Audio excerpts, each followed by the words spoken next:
প্রিয় শিক্ষার্থীরা, রফিকুল এডুকেশন বিডির নতুন আরেকটি ভিডিওতে তোমাদেরকে স্বাগত জানাচ্ছি। তো প্রিয় শিক্ষার্থীরা, আজকে আমরা যেটা দেখব সেটা হলো রচনা কৃষিকাজে বিজ্ঞান। তো আমি এই রচনাটি তোমাদের জন্য অনেক সময় নিয়ে তৈরি করেছি। এখানে আমি 30টি পয়েন্টস রেখেছি যাতে তোমরা ভালো একটা মার্কস ক্যারি করতে পারো। তোমরা ক্লাস 9, 10 থেকে 11, 12 পর্যন্ত তোমরা যারা বিভিন্ন পাবলিক পরীক্ষা দিবে অথবা স্কুলে কলেজে পরীক্ষা দিবে, তোমরা এই রচনাটি যদি এইভাবে পয়েন্টস ধরে ধরে লিখতে পারো, আমার বিশ্বাস যে তোমরা ভালো একটা মার্কস ক্যারি করতে পারবে। তো তোমাদের প্রতি অনুরোধ রইল, তোমরা যদি আমার চ্যানেল রফিকুল এডুকেশন বিডিতে নতুন হয়ে থাকো, অবশ্যই চ্যানেলটিকে সাবস্ক্রাইব করে রাখবে, আর ভালো লাগলে লাইক কমেন্ট করবা। তাহলে চলো শুরু করা যাক। আমরা প্রত্যেকটি পয়েন্টস একে একে দেখে নিব। তো এখানে ভূমিকা দিয়ে তোমরা একটু লিখবে যে আসলে কৃষি হলো আমাদের দেশের প্রধান অর্থনৈতিক খাত। বাংলাদেশের অধিকাংশ মানুষ কৃষির উপর নির্ভরশীল। একসময় কৃষিকাজ ছিল প্রথাগত এবং শ্রমনির্ভর, কিন্তু বিজ্ঞানের চমকপ্রদ অগ্রগতির ফলে কৃষিকাজ আজ প্রযুক্তি নির্ভর আধুনিক পেশায় রূপ নিয়েছে। কৃষিতে বিজ্ঞানের অবদান কৃষক ও দেশের অর্থনীতিকে এক নতুন উচ্চতায় পৌঁছে দিয়েছে। তো এইভাবে তোমরা ভূমিকাটা লিখবে। তারপরে কৃষির সংজ্ঞা ও গুরুত্ব, সেটা একটা পয়েন্টস হতে পারে। তো সেটার মানে কৃষির সংজ্ঞা ও গুরুত্বটা তোমরা এখানে একটু তুলে ধরতে হবে। কৃষি হলো মানুষের খাদ্য, পোশাক ও জীবিকা অর্জনের প্রধান মাধ্যম। কৃষির মাধ্যমে মানুষ শস্য, ফলমূল, সবজি উৎপাদন করে, গবাদি পশু ও মাছ পালন করে এবং প্রাকৃতিক সম্পদকে কাজে লাগিয়ে নিজের প্রয়োজন মেটায়। তো এইভাবে বাংলাদেশের প্রায় 70% মানুষ প্রত্যক্ষ ও পরোক্ষভাবে কৃষির উপর নির্ভরশীল।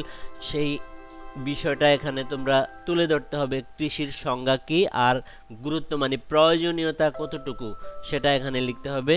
তারপরে 3 নম্বরে তোমরা চলে আসবা বিজ্ঞানের সংজ্ঞা ও কার্যকারিতা, মানে বিজ্ঞানটা কি। কৃষিটা এখানে আমরা দেখে নিলাম, কৃষির সংজ্ঞা। তো এবার আমরা দেখে নেব বিজ্ঞানের সংজ্ঞা ও উপকারিতা কি, সেটা আমরা একটু দেখে নেব। বিজ্ঞান হলো পর্যবেক্ষণ, পরীক্ষা ও প্রযুক্তির মাধ্যমে জ্ঞান অর্জনের একটি পদ্ধতি যা মানুষের জীবনকে সহজ, গতিশীল ও উন্নত করে। এটি প্রকৃতির নিয়ম বুঝতে সাহায্য করে এবং সেই নিয়মকে কাজে লাগিয়ে প্রযুক্তি ও উদ্ভাবনের জন্ম দেয়। তো এভাবে আরও আছে, এখানে আরেকটু লেখা আছে, তোমরা পড়ে নেবে। এটা অনেক বড় একটা রচনা, যা আমি সবটা একটু দেখাবো তোমাদেরকে। তো কৃষি ও বিজ্ঞানের সম্পর্ক কি, সেটাও আবার কয়েক লাইন তোমরা লিখতে পারো। এখানে আমি যতটুকু দিছি এতটুকু লিখতে পারলে তো ভালো, আর না হয় আর একটু কমিয়ে কমিয়ে লিখবে তোমরা। বিজ্ঞান ও কৃষির সম্পর্ক অনেক ঘনিষ্ঠ। একসময় কৃষিকাজ সম্পূর্ণভাবে প্রাকৃতিক পরিবেশ ও কৃষির উপর নির্ভরশীল ছিল, কিন্তু বিজ্ঞানের হাত ধরে কৃষিতে এসেছে বিপ্লব। তো এভাবে কৃষি ও বিজ্ঞানের মানে বিজ্ঞান কিভাবে কৃষিকে উন্নত করছে, বিজ্ঞান কিভাবে কৃষিকে সহযোগিতা করছে, সেই বিষয়টা তোমরা এখানে একটু তুলে ধরবে।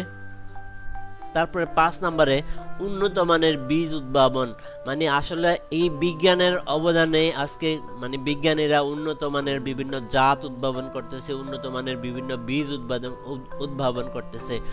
তো আগে যেখানে একটা বীজ লাগিয়ে একটা ফল, 2টা ফল, 5টা ফল পাওয়া যেত, তখন সেখানে এই উন্নত মানের বীজ উদ্ভাবনের ফলে এখান থেকে দেখা গেছে একটা গাছ থেকে এরকম 50টা ফল হয়। তো এরকম ধানের ক্ষেত্রে আছে, গমের ক্ষেত্রে আছে, ভুট্টা আছে, টমেটো আছে, বেগুন আছে, আরও বিভিন্ন সবজি আছে যেগুলা এই উন্নত মানের বীজের কারণে অনেক ভালো ফলন পাওয়া যায়। তারপরে রাসায়নিক সার ও কীটনাশকের ব্যবহার, আসলে বিজ্ঞানের অগ্রগতির কারণে, বিজ্ঞানের প্রভাবের কারণে কৃষি উন্নত হয়েছে এবং সেই উন্নতির পেছনে রয়েছে বিভিন্ন রাসায়নিক সার ও কীটনাশকের ব্যবহার। তো সেটা তোমরা এখান থেকে লিখবে।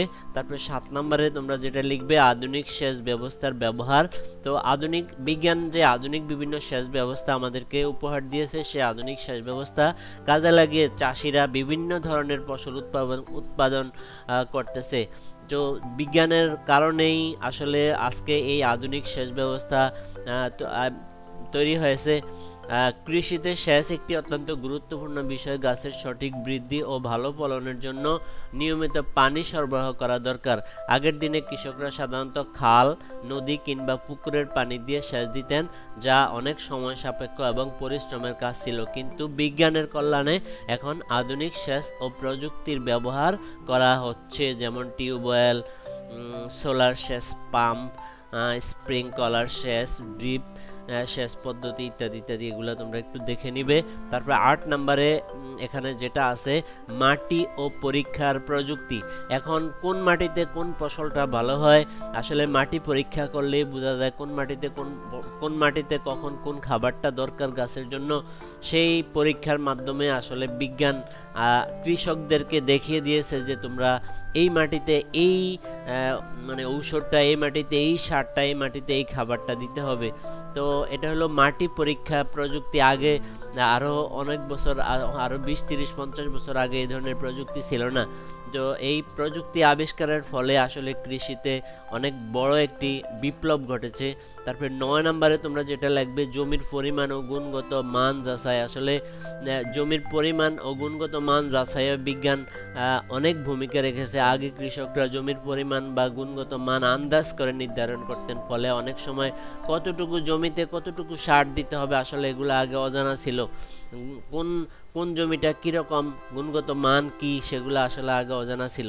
তো এখনকার দিনে বিজ্ঞানের মাধ্যমে জিপিএস প্রযুক্তি, স্যাটেলাইট ছবি ও ড্রোন ব্যবহারের মাধ্যমে জমির পরিমাণ খুব সহজে নির্ধারণ করা যায়।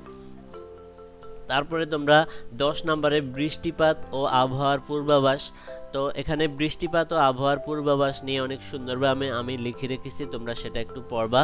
আমি পড়তে গেলে অনেক সময়ের দরকার, তোমরা লাইন টু লাইন পড়ে তোমরা তোমাদের মতো করে যতটুকু সম্ভব তোমরা প্রত্যেকটা পয়েন্টসের আলোকে তোমরা লিখবে। তারপরে 11 নম্বরে ফসল সংরক্ষণের উন্নত পদ্ধতি। আগেরকার দিনে আসলে উৎপাদন করার 8-10 দিনের মধ্যেই ফসল আসলে শেষ হয়ে যেত, কিন্তু এখনকার দিনে ফসল সংরক্ষণের যে উন্নত ব্যবস্থা, উন্নত প্রযুক্তি তৈরি হয়েছে, সেটা কৃষকদের জন্য অনেক বড় আশীর্বাদ, কৃষি এবং কৃষকদের জন্য। তারপরে 12 নম্বরে তোমরা লিখবা আধুনিক কৃষি যন্ত্রপাতির ব্যবহার। তো আধুনিক কৃষি যন্ত্রপাতির ব্যবহার বর্তমানে কৃষিতে সময় বাঁচাতে, শ্রম কমাতে, উৎপাদন বাড়াতে বিভিন্ন আধুনিক যন্ত্রপাতি ব্যবহার হচ্ছে।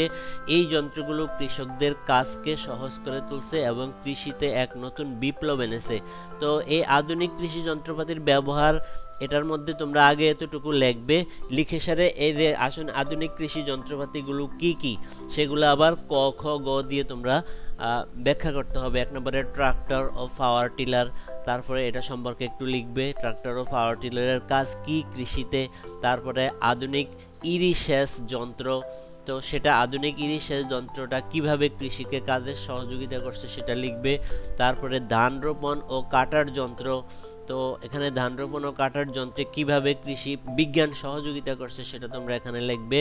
স্প্রে মেশিনের ব্যবহার কিভাবে কৃষিকে সহযোগিতা করছে সেটা তোমরা এখানে লিখবে। তারপরে তোমরা চলে আসবে 13 নম্বরে জেনেটিক ইঞ্জিনিয়ারিং দ্বারা ফসলের উন্নয়ন। জেনেটিক মানে ফসলের জেনেটিক ইঞ্জিনিয়ারিং হলো এমন একটি বিজ্ঞান যার মাধ্যমে উদ্ভিদের জিন এবং বংশগতির গঠন পরিবর্তন করে নতুন বৈশিষ্ট্য মানে নতুন জাত তৈরি করা যায়। এই প্রযুক্তি ব্যবহারের ফলে বিজ্ঞানীরা ফসলকে আরও উন্নত, টেকসই এবং পরিবেশ সহনশীল করে তুলেছেন।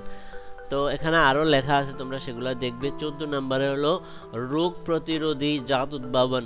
মানে দেখা গেছে এক একটা ফসল, এক একটা বীজ এক এক ধরনের রোগ প্রতিরোধ করতে পারে।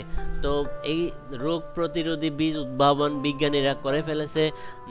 যেমন বিভিন্ন রোগ, বিভিন্ন পোকামাকড় যাতে আক্রমণ না করতে পারে সেই প্রতিরোধী বীজ মানে বিজ্ঞানীরা আবিষ্কার করে ফেলছেন। তো রোগ প্রতিরোধী জাত উদ্ভাবনে বিজ্ঞান কৃষিকে অনেক সহযোগিতা করেছে। তারপরে 15 নম্বরে তোমরা যেটা লিখবা আধুনিক ফলনশীল জাত সৃষ্টি। তো আধুনিক ফলনশীল জাত সৃষ্টির জন্য এখানে লেখা আছে, তোমরা পড়বা, আমি আর পড়লাম না। তারপরে 16 নম্বরে তোমরা লিখবা জলবায়ু সহনশীল ফসল উদ্ভাবন। তো তো জলবায়ু সহনশীল ফসল উদ্ভাবন মানে কিভাবে কৃষিকে বিজ্ঞান সহযোগিতা করছে সেটা এখানে লেখা আছে। তারপরে 17 নম্বরে উদ্ভিদ ও প্রাণীর ক্লোনিং, অনেক ইম্পর্টেন্ট একটা পয়েন্ট। উদ্ভিদ ও প্রাণীর ক্লোনিং এর ফলেই আমরা নতুন নতুন জাত পাচ্ছি, নতুন নতুন খুব তাড়াতাড়ি আমরা ফলন পাচ্ছি। তো সেটা অনেক ইম্পর্টেন্ট একটা পয়েন্টস, তোমরা এখান থেকে পড়বে। তারপরে মোবাইল অ্যাপের মাধ্যমে কৃষি তথ্য, আগেরকার দিনে কৃষকরা কখন কোন ফসলে কি রোগ হলে কি ওষুধ দিতে হবে জানতেন না, কিন্তু এখন অ্যাপের মাধ্যমে ছবি তুলে আমরা কৃষকরা খুব সহজেই মানে এই ছবি তুলেই বুঝতে পারে, আসলে অ্যাপেই বলে দেয় এটা কোন রোগ, এটার জন্য প্রতিকার কি, সব কিছু বলে দেয় তাৎক্ষণিকভাবে অ্যাপ থেকে। তো মোবাইল অ্যাপের মাধ্যমে কৃষি তথ্য পাওয়া যাচ্ছে এখন। তারপর 19 নম্বরে কৃষকদের জন্য অনলাইন প্রশিক্ষণ, সেটাও বিজ্ঞানের কারণেই আজ এই ধরনের প্রশিক্ষণগুলা সম্ভব হচ্ছে। দেখা গেছে এক জায়গায় বসে সারা দেশের কৃষকদেরকে একসাথে প্রশিক্ষণ দেওয়া সম্ভব হচ্ছে। তারপরে 20 নম্বরে লিখবা ফসলের বাজার মূল্য জানা। এখনকার দিনে কৃষকরা খুব সহজেই ফসলের বাজার মূল্য জেনে যেতে পারেন। উন্নত প্রযুক্তি উদ্ভাবনের ফলে মোবাইল, ইন্টারনেট, তারপরে ফেসবুক, ইউটিউব থেকে কৃষকরা ফসলের বাজার মূল্য খুব সহজেই জেনে যেতে পারেন। তো তোমরা এখানে আমি বিস্তারিত লিখে রেখেছি, তোমরা এখানে পরে সেটা একটু দেখে নিবে। তারপর 21 নম্বরে কৃষি সংক্রান্ত ইউটিউব ভিডিও ও ব্লগ তোমরা কৃষকদেরকে অনেক সহযোগিতা করছে। তারপরে যেটা 22 নম্বরে আধুনিক গোখাদ্য প্রস্তুত। আগেকার দিনে আসলে পশুপালনে যেই অনেকটা অসুবিধা ছিল, ঝামেলা ছিল, এখনকার দিনে আধুনিক গোখাদ্য প্রস্তুতের ফলে পশু খুব দ্রুত বৃদ্ধি পায়, পশু খুব হৃষ্টপুষ্ট হয়, অনেক সুন্দর দেখায়, অনেক মাংস হয়। তো আধুনিক গোখাদ্য প্রস্তুতের ফলে এখন দেখা গেছে অনেকেই পশুপালনে উদ্বুদ্ধ হয়েছেন, পশুর খামার করতেছেন এই গোখাদ্য ব্যবহার করে। তো এইগুলা সম্ভব হয়েছে শুধু বিজ্ঞানের আবির্ভাবের কারণে। তারপরে 23 নম্বরে তোমরা যেটা লিখবে দুগ্ধ উৎপাদনে প্রযুক্তির ব্যবহার। দুধ আমাদের পুষ্টির জন্য 1 নাম্বার জিনিস, তো সেই দুধ উৎপাদনেও বিজ্ঞান অনেকভাবে সহযোগিতা করছে, সেটা তোমরা এখান থেকে একটু দেখে নিবে। তারপরে হাঁস মুরগির খামারে প্রযুক্তি, হাঁস মুরগির খামারেও এখন বিভিন্ন কৃষি প্রযুক্তি ঢুকে পড়েছে। হাঁস মুরগির খামারকে আরও উন্নত করার জন্য, দ্রুত বেশি লাভবান হিসাবে হাঁস মুরগির খামারকে তৈরি করার জন্য বিভিন্ন যন্ত্রপাতি বিজ্ঞানীরা আবিষ্কার করেছেন, যেগুলা হাঁস মুরগির খামারকে অনেক এগিয়ে নিতে সহযোগিতা করে। তারপরে 25 নম্বরে মাছ চাষে বায়োফ্লক ও রেস ওয়াটার পদ্ধতি, তো সে সম্পর্কে আমি এখানে লিখে রেখেছি, তোমরা দেখবা। এখানে বায়োফ্লক পদ্ধতি কি সেটা আলাদা করে দেখানো হয়েছে, এবং রেস ওয়াটার পদ্ধতি কি সেটাও এখানে দেখানো হয়েছে, তোমরা একটু দেখবে। তারপরে 26 নম্বরে ফসলের গুণগত মান বৃদ্ধি। আসলে বিজ্ঞান এমন ধরনের উপাদান বের করেছে যেগুলা ফসলের গুণগত মানকে অনেক বৃদ্ধি করে তোলে, তোমরা এখান থেকে দেখে নিবে ফসলের গুণগত মান বৃদ্ধিতে বিজ্ঞান কিভাবে কাজ করছে। তারপরে হচ্ছে রপ্তানিযোগ্য পণ্যের উৎপাদন, রপ্তানিযোগ্যের পণ্যের উৎপাদনের ক্ষেত্রেও আসলে বিজ্ঞান কৃষি ক্ষেত্রকে অনেক সহযোগিতা করেছে।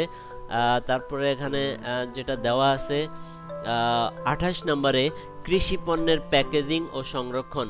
তো কৃষি পণ্যের প্যাকেজিং ও সংরক্ষণেও বিজ্ঞান অনেক সহযোগিতা করেছে, সেটা তোমরা এই অংশটা পড়লে তোমরা খুব সহজেই বুঝে যেতে পারবে। তারপরে 29 নম্বরে যেটা আছে সেটা হলো তোমাদের কৃষকদের জীবনে পরিবর্তন। আসলে এই যে কৃষি যন্ত্রপাতি, বিভিন্ন বৈজ্ঞানিক যন্ত্রপাতি, সেগুলা কৃষকদের জীবনে একটি বড় পরিবর্তন নিয়ে এসেছে। আগেরকার দিনে কৃষকরা বিভিন্ন হ্যান্ডমেড টুলস দিয়ে বিভিন্ন কৃষি কাজ করতেন, কিন্তু এখন কৃষকদের বিজ্ঞানের বিভিন্ন যন্ত্রপাতি আবিষ্কার ফলে কৃষকদের জীবন মানেও এসেছে বিশাল পরিবর্তন। তারা অনেক ফসল উৎপাদন করতেছেন, অনেক বেশি টাকা অর্থ উপার্জন করছেন। তারপরে 30 নম্বরে যে চ্যালেঞ্জ ও করণীয়, এটা হলো উপসংহারে তোমরা এই পয়েন্টটা তোমরা কখনো উপরে লিখবা না, এই পয়েন্ট একবারে শেষে। যদিও বিজ্ঞানের অনেক অবদান রয়েছে, তবে এখনো অনেক কৃষক আধুনিক যন্ত্রপাতি সম্পর্কে অজ্ঞ। অনেকে যন্ত্রপাতি কিনতে পারে না, তাই সরকার ও বেসরকারি প্রতিষ্ঠানকে কৃষকদের প্রশিক্ষণ ও সহায়তা দিতে হবে। কৃষিতে বিজ্ঞান নির্ভরতা বাড়ালে খাদ্যে স্বয়ংসম্পূর্ণতা অর্জন করা সম্ভব। তারপরে এই 30 নাম্বার হিন্সটা সবার শেষে দিবে, এটা তোমার একটা মন্তব্য। তারপরে উপসংহার কি, বিজ্ঞান ছাড়া আধুনিক কৃষি সম্ভব নয়। দেশের অর্থনৈতিক উন্নয়ন ও খাদ্য নিরাপত্তা নিশ্চিত করতে হলে কৃষককে আরও বিজ্ঞান নির্ভর করতে হবে। কৃষি প্রাণ, কৃষি বিজ্ঞানের শক্তি, এই বিশ্বাসকে সামনে রেখে আমাদের এগিয়ে যেতে হবে।